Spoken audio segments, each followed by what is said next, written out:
So mga par, matapos nga po dumating si Pacman sa Las Vegas mula sa LA, kung saan mga idol, wala na kaagad inaksaya na panahon ng ating pambansang kamao Manny Pacquiao. Sumaba kaagad sa ensayo si Pacman sa Las Vegas. Sinusulit talaga nito mga idol ang mga oras para mag-ensayo kahit 4 na araw na lang. Bakbakan na nito kontra kay Mario Barrios. At sa unang araw na ensayo ni Pacman mga idol, nakasama nito ang isa sa mga undercard niya, ang Mexican prospect na si Alan Picasso, kung saan mga idol, nagbigay pa si Pacman ng tips sa WBC Super Bantamweight Mandatory Contender para sa laban nito kontra sa Hapones na si Kamida, at malaking tulong talaga ito mga idol para kay Picasso. Pero ang nakakatawa dito mga boss, ang kalaban ni Picasso na si Kamida nanghingi rin ng tulong sa mga kalaban ni Pacman na si Mario Barrios. Sumama din si Kamida sa Team Barrios mga idol. Talagang grupo-grupo na ang bakbakan dito mga boss. Sino kaya sa kanilang mananaig sa bakbakan sa linggo? Matigas din itong si Kamida mga idol. Although na knockout ito kay Luis Neri, pero matigas talaga ito na kalaban. Sigurado magagamit talaga ni Alan Picasso ang katawang lupa niya sa bakbakan dito.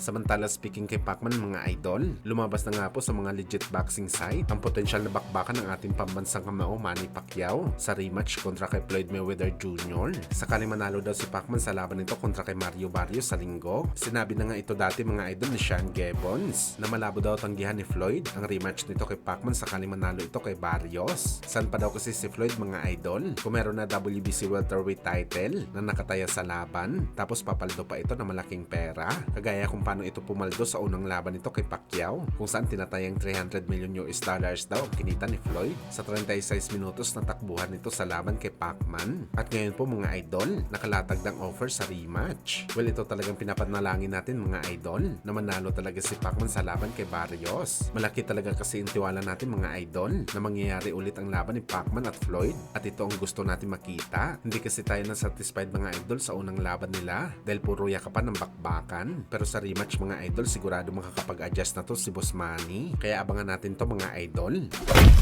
Sa kabilang banda naman mga boss, Timothy Bradley umatakin na naman. At ngayon po mga idol, si Tank Davis na naman ang tinira ni Bradley Boy. Aniya, banas na daw siya sa mga boxing fans na nag-offer na labanan daw ni Shakur Stevenson itong si Tank Davis. Wag daw dapat ganito mga idol para kay Bradley dahil dinadagsa daw ng problema ngayon si Tank Davis. Unang-una, isettle daw muna nito mga idol ang problema nitong personal bago ito sumabak sa bakbakan. Pangalawa daw mga idol, tapusin daw muna ni Tank Davis ang bad blood nito kay Lamont Roach. Problemahan daw muna nito mga idol si Roach dahil baka dito na daw matapos si Tank Davis. Magre-retire na daw ito sa boxing sports na hindi pa nilalabanan si Shakur Stevenson. Hindi daw kasi nagbibiro itong si Lamont Roach mga idol. Talagang sisibakin ito sa bakbakan si Tank Davis.